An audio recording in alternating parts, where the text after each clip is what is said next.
আসসালামু আলাইকুম সুপ্রিয় শিক্ষার্থীরা, আশা করি তোমরা সবাই সুস্থ আছো, ভালো আছো। দীর্ঘদিন পরে আবার তোমাদের সামনে হাজির হয়েছি। আজকে আমি তোমাদের সাথে আলোচনা করব সুলতান গিয়াসউদ্দিন ইয়োজ খলজি। সুলতান গিয়াসউদ্দিন ইয়োজ খলজি অত্যন্ত সাধারণ অবস্থা থেকে তার নিজের বুদ্ধি, সাহস এবং কূটনৈতিক জ্ঞানের সাহায্যে লখনৌতির সিংহাসন অধিকার করেছিল।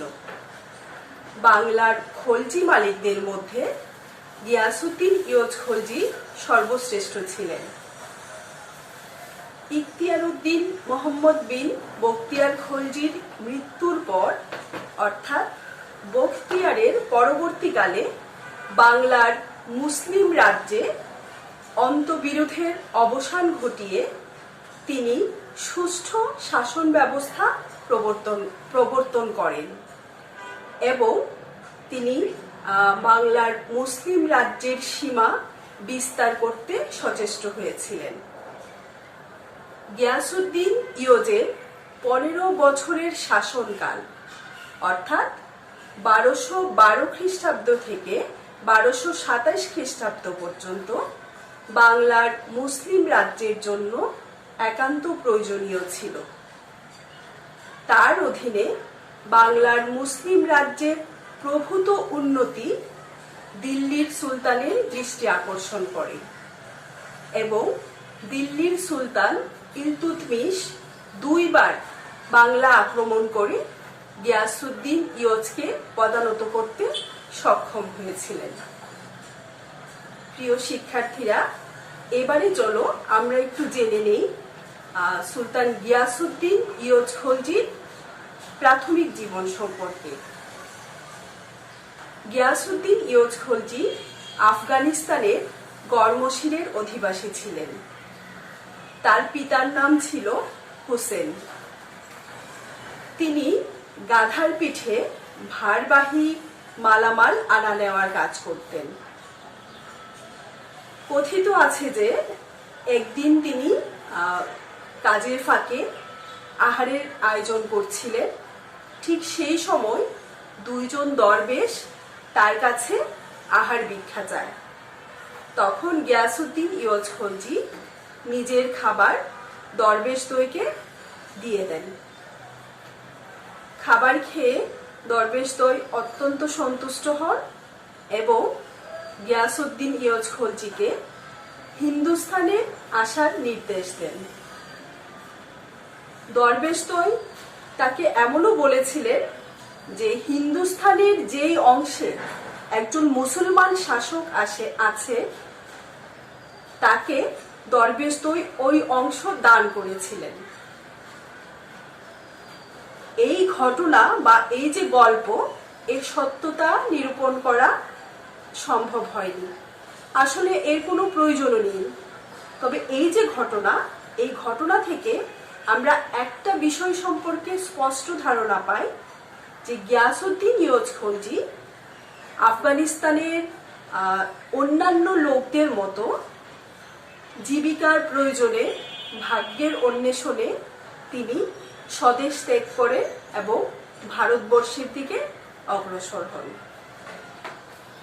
গিয়াসউদ্দিন ইয়োজ খলজি ভারতবর্ষ এসে কালক্রমে বখতিয়ার খলজির সৈন্যবাহিনীতে যোগ দেন এবং তার নিজের মেধা এবং যোগ্যতা ও দক্ষতার মাধ্যমে ইখতিয়ার উদ্দিন মোহাম্মদ বিন বখতিয়ার খলজির প্রিয় পাত্রে পরিণত হন এবং তার অন্যতম সহচর হয়ে ওঠেন।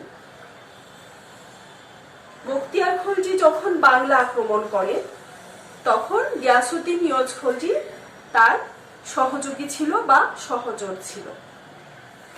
বখতিয়ার বাংলা বিজয়ের পর তার বিজিত অঞ্চলে শাসন ব্যবস্থাকে সুশাসন মানে বিজিত অঞ্চলে তিনি সুশাসন প্রতিষ্ঠা করতে চেয়েছিলেন।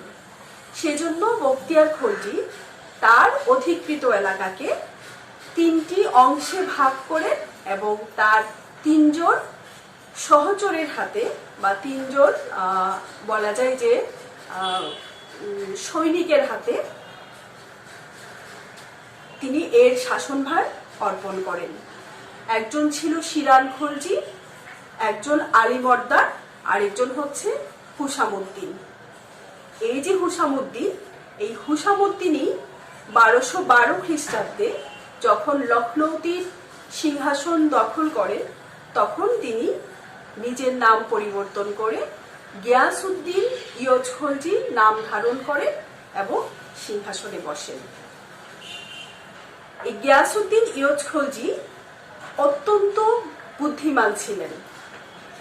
বখতিয়ার খলজির পরবর্তী সময়ে যে সমসাময়িক ঘটনাবলী, সেই ঘটনাবলী যদি আমরা বিশ্লেষণ করি তাহলে তার যে আচরণ, অর্থাৎ হুসামুদ্দিন ওরফে গিয়াসউদ্দিন ইয়জ খলজির যে আচরণ, সেই আচরণ দেখে তার বুদ্ধিমত্তা এবং বাস্তব জ্ঞান বুদ্ধি সম্পন্ন লোক ছিলেন এই কথা আমরা স্পষ্টভাবেই বলতে পারি। তিনি বখতিয়ারের পর খলজি আমিরদের মধ্যে যে অন্তবিরোধ ছিল, তিনি সেই অন্তবিরোধের মধ্যে অত্যন্ত বুদ্ধিমত্তার পরিচয় দেন। আমরা যদি দেখি যে বখতিয়ার খলজির মৃত্যুর পরের ঘটনাগুলো কি ছিল।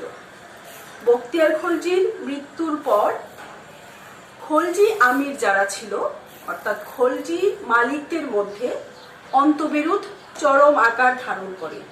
কারণ প্রত্যেক আমির মনে করত যেহেতু তারা বখতিয়ারের সাথে বাংলা বিজয়ে অংশগ্রহণ করেছিল, সেহেতু সিংহাসনের উপর তাদের প্রত্যেকেরই দাবি আছে। বখতিয়ার খলজির মৃত্যুর জন্য আলীবর্দানকে অনেক আমির, খলজি আমিররাই দায়ী মনে করত। তাই খলজি আমিররা একত্রে মিলে শিরান খলজিকে নেতা মনে করেন। শিরান খলজির নেতৃত্বে আলীবর্দানের বিরুদ্ধে একটা যুদ্ধ হয়। সেই যুদ্ধে আলীবর্দান পরাজিত হন এবং বন্দী হন। আলীবর্দান অত্যন্ত চতুর লোক ছিলেন। বন্দী দশা থেকে তিনি কারারক্ষীকে উৎকোচ দিয়ে সেখান থেকে পালিয়ে দিল্লিতে গিয়ে আশ্রয় নেন এবং কালক্রমে কুতুবউদ্দিন আইবক, দিল্লির যে সুলতান, সেই দিল্লির সুলতানের প্রিয় পাত্রে পরিণত হন। আলীবর্দানের উস্কানিতে দিল্লির সুলতান কুতুবউদ্দিন আইবক বাংলা আক্রমণের জন্য নির্দেশ দেন। বাংলা আক্রমণ করতে অগ্রসর হয়। অযোধ্যার যে শাসক ছিল কায়েমাজ রুমি, তিনি একটি বিশাল সৈন্যবাহিনী নিয়ে বাংলা আক্রমণের জন্য অগ্রসর হন।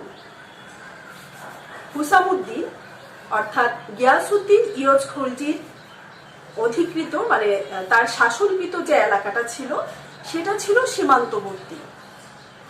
কায়েমাজ রুমি যখন তার বিরাট সৈন্যদল নিয়ে বাংলার দিকে অগ্রসর হন, সেই সময় হুসামুদ্দিনের অঞ্চলটাই আগে আসে। কায়েমাজ রুমির এত বিরাট সৈন্যদল দেখে হুসামুদ্দিন তথা গিয়াসউদ্দিন ইয়জ খলজি উপলব্ধি করতে পেরেছিলেন যে এককভাবে এই দিল্লির সৈন্যদলকে বাধা দেওয়া বা যুদ্ধ করা বুদ্ধিমানের কাজ হবে না। সেজন্য তিনি কায়েমাজ রুমির সাথে কোনো সংঘর্ষে না গিয়ে বরং তার সাথে সন্ধি স্থাপন করেন, তার বশ্যতা স্বীকার করে নেন। অতঃপর কায়েমাজ রুমি তখন একটা বিরাট সৈন্যদল নিয়ে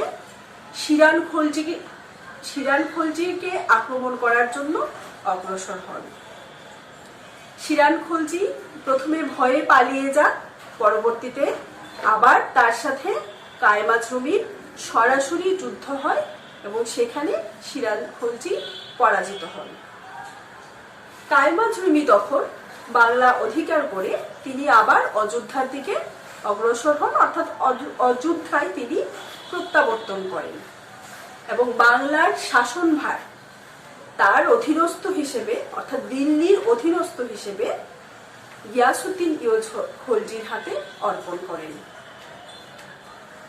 পরবর্তী সময়ে দেখা যায় যে আলীবর্দী কুতুবউদ্দিন আইবেককে খুশি করে তার নির্দেশে তিনি বাংলার শাসনকর্তা হিসেবে অর্থাৎ দিল্লির অধীনস্থ একজন শাসক হিসেবে তিনি বাংলার দিকে অগ্রসর হন।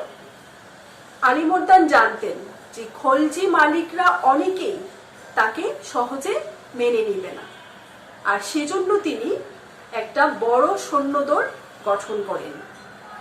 এই বিরাট সৈন্যদল নিয়ে তিনি যখন লখনৌতির দিকে অগ্রসর হন, তখন হুসামউদ্দিন ইয়োজ খলজি অত্যন্ত বুদ্ধিমানের সাথে আলীবর্দীকে বাধা না দিয়ে বরং তিনি সিংহাসন ছেড়ে দেন। জানা যায় যে তিনি নিজে অগ্রসর হয়ে আলীবর্দীকে অভ্যর্থনা জানান এবং তিনি তার পূর্বের যে অঞ্চল সেই অঞ্চলে গিয়াসউদ্দিন ইয়োজ খলজি ফিরে যান। এই ঘটনা থেকে আমরা তার বুদ্ধিমত্তার পরিচয় পাই। গিয়াসউদ্দিন ইয়োজ খলজি আসলে সুযোগের অপেক্ষায় ছিলেন।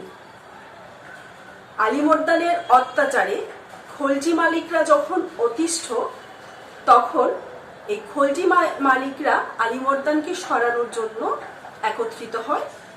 তখন গিয়াসউদ্দিন ইয়োজ খলজি ওই খলজি মালিকদেরকে নেতৃত্ব দিয়েছিল। ফলে আলীবর্দীকে খুব সহজেই খলজি আমিরদের সহায়তায় তাকে পরাজিত করা হয় এবং গিয়াসউদ্দিন ইয়োজ খলজি ওরফে হুসামউদ্দিন নিজের নাম পরিবর্তন করে গিয়াসউদ্দিন ইয়োজ নাম ধারণ করে এবং 1212 সালে তিনি লখনৌতির সিংহাসন অধিকার করেন। এইভাবে তিনি নিজের প্রাধান্য বজায় রাখতে সক্ষম হয়েছিলেন। গিয়াসউদ্দিন ইয়োজ খলজি ক্ষমতায় বসার পর প্রথম যে কাজটা করেছিলেন সেটা ছিল যে রাজধানী স্থানান্তর। তিনি দেবকুট হতে রাজধানী লখনৌতিতে স্থানান্তর করেন।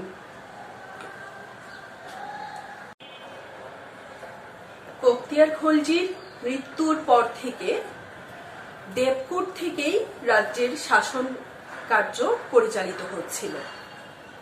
দেবকুট উত্তর বাংলার অপেক্ষাকৃত উঁচু স্থানে অবস্থিত ছিল। ফলে দিল্লি থেকে দেবকুটের দূরত্ব অনেক বেশি ছিল।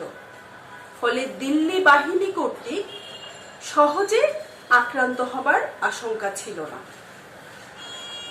গিয়াসউদ্দিন ইয়োজ খলজি ক্ষমতায় বসেই তিনি রাজধানী দেবকুট থেকে লখনৌতিতে স্থানান্তর করেন।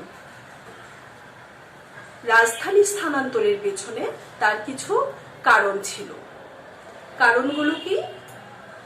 লখনৌতি ছিল নদীর তীরবর্তী শহর, ফলে ব্যবসা বাণিজ্যের জন্য সুবিধাজনক ছিল।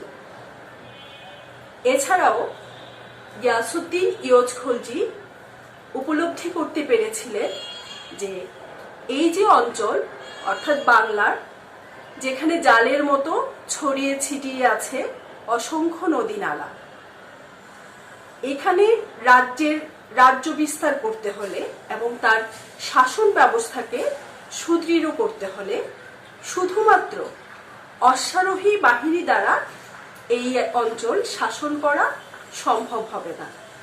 তাই তিনি এই অঞ্চলে শাসন ব্যবস্থা সুদৃঢ় করতে নৌবাহিনীর প্রয়োজনীয়তা উপলব্ধি করেন। নদীর তীরবর্তী হলে, রাজধানী নদীর তীরবর্তী হলে নৌবাহিনী গঠন করা অনেক সহজ হবে। সুলতান গিয়াসউদ্দিন ইয়োজ খলজি প্রথম নৌবাহিনী গঠন করেন। তাছাড়াও যে লখনৌতি নদীর তীরবর্তী হওয়ায় এবং দিল্লি থেকে অনেক কাছে হওয়ায় দিল্লি বাহিনীর আক্রমণের আশঙ্কা কিন্তু ছিল। তারপরও গিয়াসউদ্দিন ইয়োজ খলজি দিল্লির আক্রমণের আশঙ্কা সত্ত্বেও রাজধানী লখনৌতিতে স্থানান্তর করেছিলেন। সেজন্য অনেকেই মনে করেন যে তিনি হয়তো এতটাই শক্তিশালী ছিলেন যে দিল্লি আক্রমণকে প্রতিহত করার মতো ক্ষমতা গিয়াসউদ্দিন ইয়োজ খলজির হয়েছিল। গিয়াসউদ্দিন ইয়োজ খলজি শুধুমাত্র রাজধানী স্থানান্তর করেননি, তিনি এর প্রতিরক্ষা ব্যবস্থা জোরদার করার জন্য বসনকোট নামে একটি দুর্গ নির্মাণ করেন। এরপরে হচ্ছে যে রাজধানী স্থানান্তরের পর তিনি যে উল্লেখযোগ্য কার্যক্রম শুরু করেন সেটা ছিল একটি রাজপথ নির্মাণ। এই রাজপথ নির্মাণ সামরিক প্রয়োজনে তৈরি হয়েছিল। তাছাড়াও প্রজাদের মঙ্গলের জন্য তিনি এই রাজপথ নির্মাণ করেছিলেন। রাজধানী লখনৌতির সাথে উত্তরে দেবকুট এবং দক্ষিণে লখনৌর এই দুই সীমান্তবর্তী শহরের সাথে যোগাযোগ স্থাপন করার জন্য তিনি এই দীর্ঘ রাজপথ নির্মাণ করেন। এই রাজপথ নির্মাণের ফলে একদিকে যেমন যোগাযোগ ব্যবস্থার উন্নতি হয়, অন্যদিকে এই দীর্ঘ দুই সীমান্তবর্তী অঞ্চলে অর্থাৎ সমগ্র রাজ্য জুড়ে সৈন্যবাহিনীর চলাচলের পথ সুগম হয়। এছাড়া রাজপথ নির্মাণের ফলে ব্যবসা বাণিজ্যেরও প্রভূত উন্নতি হয়। এই দীর্ঘ রাজপথ জনগণের জন্য ছিল আশীর্বাদ স্বরূপ। কেননা তোমরা আগেই জানো যে এই অঞ্চল ছিল নদীমাতৃক। এখানে বর্ষার কালে প্রায় প্রতি বছর বন্যা দেখা দিত। ফলে জনগণের মানে সাধারণ প্রজাদের অনেক ক্ষতি হতো, বিশেষ করে ফসলের অনেক ক্ষতি হতো, কৃষির মারাত্মক ক্ষতি সাধিত হতো। এই রাজপথটা অনেকটা বাঁধ হিসেবে কাজ করে। ফলে বার্ষিক বন্যার যে প্রকোপ, সেই প্রকোপ অনেকাংশেই হ্রাস পায়, কৃষির উন্নতি হয়, আর এর সুফল ভোগ করে সাধারণ প্রজাগণ। গিয়াসউদ্দিন ইয়োজ খলজি শুধু রাজপথই নির্মাণ করেননি, তিনি সমগ্র রাজ্য জুড়ে অসংখ্য সেতু নির্মাণ করেন। লখনৌতি এবং তার যে পার্শ্ববর্তী অঞ্চল ছিল সেই অঞ্চলগুলোকেও তিনি বার্ষিক বন্যার প্রকোপ হতে রক্ষা করেছিলেন। এছাড়া তিনি লখনৌতির 3 পাশে সুগভীর এবং সুপ্রশস্ত পরিখা খনন করেছিলেন। গিয়াসউদ্দিন ইয়োজ খলজির এই যে কার্যাবলী, এগুলোই প্রমাণ করে যে তিনি একজন সুশাসক ছিলেন। বাংলার মুসলমান শাসকদের মধ্যে গিয়াসউদ্দিন ইয়োজ খলজি প্রথম সুলতান যার মুদ্রা পাওয়া গেছে, এবং তার যে মুদ্রা, গিয়াসউদ্দিন ইয়োজ খলজির যে মুদ্রা, সেই মুদ্রায় বাগদাদের খলিফার নাম অঙ্কিত ছিল। তাছাড়াও নাসির আমিরুল মুমেনিন এবং কাসিম আমিরুল মোমেনিন উপাধি মুদ্রায় ব্যবহার করা হয়। এটা থেকে অনেকে মনে করেন যে ইয়োজ তার নিজ সার্বভৌম ক্ষমতা দৃঢ় করার জন্য বাগদাদের খলিফার কাছ থেকে সনদ লাভ করেছেন। কিন্তু অন্যান্য যে প্রাসঙ্গিক সূত্র, সেই সূত্রগুলো যদি আমরা পর্যালোচনা করি তাহলে দেখা যায় যে ইয়োজ খলজি বাগদাদের খলিফার কাছে সনদ লাভ না করেও খলিফার নামাঙ্কন করে তিনি মুদ্রা প্রচলন করেছিলেন। শুধুমাত্র গিয়াসউদ্দিন ইয়োজ খলজি যে এই কাজ করেছিলেন তা কিন্তু নয়। সমসাময়িক যারা ছিল, অর্থাৎ গজনির যে ঘুরি সুলতানরা ছিল তারা, এবং এমনকি দিল্লির যে সুলতান ইলতুৎমিশ তিনিও কিন্তু বাগদাদের খলিফার কাছ থেকে সনদ লাভ করার আগেই খলিফার নামে তারা মুদ্রা প্রচলন করেছিল। ইয়জ খলজিও হয়তোবা তাদেরই পদাঙ্ক অনুসরণ করে খলিফার সনদ লাভ না করেও খলিফার নামে মুদ্রা অঙ্কন করেছিলেন। ইয়জ খলজি নিশ্চিত ছিলেন যে দিল্লির সুলতান তার স্বাধীনতাকে সুনজরে দেখবে না, তাই অন্তত বাহ্যিকভাবে নিজের যে ক্ষমতা এবং নিজের সার্বভৌমত্ব প্রদর্শন করাই হয়তো তার উদ্দেশ্য ছিল। আর এই উদ্দেশ্যেই তিনি খলিফার নামাঙ্কিত মুদ্রা তিনি প্রচলন করেছিলেন। অনেক ঐতিহাসিক গিয়াসউদ্দিন ইয়জ খলজি যে স্বাধীন সুলতান ছিলেন সেটা মানতে নারাজ। অনেকেই মনে করে যে হয়তো গিয়াসউদ্দিন ইয়জ খলজি প্রথমে দিল্লির অধীনস্থ শাসনকর্তা ছিলেন, পরবর্তী সময়ে হয়তো কোনো সুযোগে তিনি স্বাধীনতা ঘোষণা করেন। তাদের যুক্তি হচ্ছে যে যেহেতু ইলতুৎমিশের নামাঙ্কিত মুদ্রা বাংলায় পাওয়া গেছে তাই তারা এই মত পোষণ করেন। কিন্তু গিয়াসউদ্দিন ইয়জ খলজির মুদ্রা বিশ্লেষণ করে দেখা যায় যে তিনি আসলে প্রথম থেকেই স্বাধীন সার্বভৌম ক্ষমতার অধিকারী ছিলেন। আমরা যদি একটু পেছনে তাকাই, যে আলীবর্দান যখন কুতুবউদ্দিন আইবেকের বশ্যতা স্বীকার করে দিল্লির অধীনস্থ শাসনকর্তা হিসেবে তিনি লখনৌতির সিংহাসনে বসেছিলেন। সিংহাসনে বসার পর যখন কুতুবউদ্দিন আইবেকের মৃত্যু হয় তখন দিল্লির আভ্যন্তরীণ গোলযোগ শুরু হয়, আর এই সুযোগে আলীবর্দানও নিজেকে স্বাধীন সুলতান হিসেবে ঘোষণা করেন। বখতিয়ার খলজি থেকে শুরু করে শিরান খলজি পর্যন্ত কেউ কিন্তু সরাসরি স্বাধীনতা ঘোষণা করেননি। সবাই দিল্লির সাথে একটা সুসম্পর্ক বজায় রেখে আভ্যন্তরীণ ক্ষেত্রে তারা স্বাধীনভাবে তাদের শাসন কার্য পরিচালনা করছিল। কিন্তু আলীবর্দান কুতুবউদ্দিন আইবকের মৃত্যুর পর এই সুযোগকে কাজে লাগিয়ে সে প্রথম স্বাধীনতা ঘোষণা করে। আলীবর্দানের পরবর্তী সময়ে গিয়াসউদ্দিন ইয়জ খলজিও কিন্তু সেই স্বাধীন সুলতান হিসেবেই লখনৌতির সিংহাসন অধিকার করেছিলেন। তাই আমরা বলতে পারি, নিঃসন্দেহে বলতে পারি যে গিয়াসউদ্দিন ইয়জ খলজি আসলে প্রথম থেকেই স্বাধীন সুলতান ছিলেন। গিয়াসউদ্দিন ইয়জ খলজি বিভিন্ন জনহিতকর কার্যাবলী সম্পাদন করেছিলেন। এছাড়াও তিনি রাজ্য বিস্তারের দিকেও মনোনিবেশ করেছিলেন।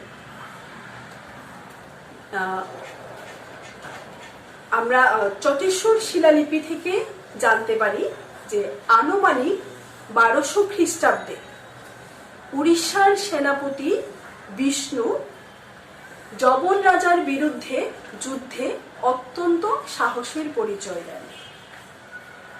মিনহাজের মতে লখনৌতির দক্ষিণ প্রান্তের শহর, লখনৌতির মানে দক্ষিণ সীমান্ত শহর লখনৌ প্রথমে শত্রু কবলিত হয়, কিন্তু গিয়াসউদ্দিন ইয়জ খলজি তা পুনরুদ্ধার করে সেখান থেকে অনেক হাতি, ঘোড়া এবং অন্যান্য সামগ্রী অধিকার করেন। এমনকি ওই লখনৌ শহরে গিয়াসউদ্দিন ইয়জ খলজি নিজে আমির নিয়োগ করেছিলেন। মিনহাজ আরো বলেন যে উড়িষ্যার রাজা ইয়জ খলজিকে কর প্রদান করেছিলেন। তবে মনে করা হয় হয়তোবা তৃতীয় অনঙ্গ ভীমের অধীনস্থ সামন্ত রাজা বিষ্ণু ইয়জকে অর্থাৎ গিয়াসুদ্দিন ইয়জকে কর দিতে বাধ্য হয়েছিলেন। মিনহাজের বিবরণীতে গিয়াসুদ্দিন ইয়জ খলজির ত্রিহুত বিজয়ের কথা উল্লেখ আছে। ইয়জের ত্রিহুত জয়ের প্রমাণ অন্য কোথাও পাওয়া যায় না। শুধুমাত্র মিনহাজ উল্লেখ করেছেন যে ত্রিহুতের রাজা ইয়জকে কর পাঠাতে বাধ্য হয়েছিল।